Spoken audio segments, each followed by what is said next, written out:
रानी स्वयंवर की अनोखी शर्तें। 1 से 20 तक की अनोखी गिनती जिसमें सारा संसार समा जाए। एक राजा की लड़की की शादी होनी थी। लड़की की शर्त ये थी कि जो भी 20 तक की गिनती सुनाएगा उसको राजकुमारी अपना पति चुनेगी। गिनती ऐसी हो जिसमें सारा संसार समा जाए। यदि नहीं सुना सकेगा तो उसको 20 कोड़े खाने पड़ेंगे और ये शर्त केवल राजाओं के लिए ही है। अब एक तरफ राजकुमारी का वर्ण और दूसरी तरफ कोड़े। एक एक करके राजा महाराजा आए। राजा ने दावत भी रखी थी। मिठाई और सब पकवान तैयार कराए गए। पहले सब दावत का मज़ा ले रहे होते हैं। फिर सभा में राजकुमारी का स्वयंवर शुरू होता है। एक से बढ़कर एक राजा महाराजा आते हैं। सभी गिनती सुनाते हैं जो उन्होंने पढ़ी हुई थी, लेकिन कोई भी वह गिनती नहीं सुना सका जिससे राजकुमारी संतुष्ट हो सके।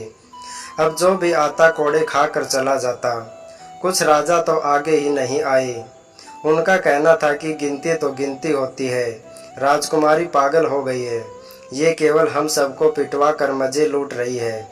ये सब नज़ारा देखकर एक हलवाई हंसने लगता है।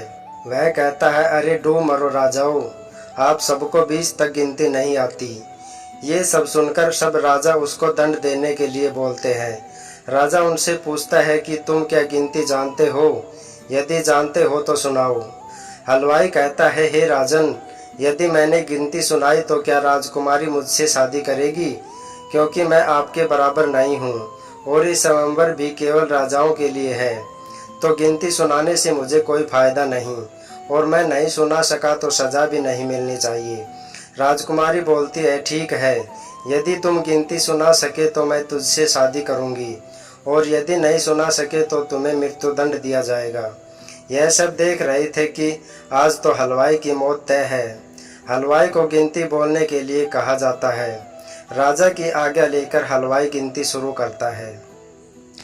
1 भगवान, 2 पक्ष, 3 लोक, 4 युग, 5 पांडव, 6 शास्त्र, 7 वार, 8 खंड, 9 ग्रह, 10 दिशा, 11 रुद्र, 12 महीने, 13 रतन, 14 विद्या, 15 तिथि, 16 श्राद्ध, 17 वनस्पति, 18 पुराण, 19वीं तुम और 20वां मैं।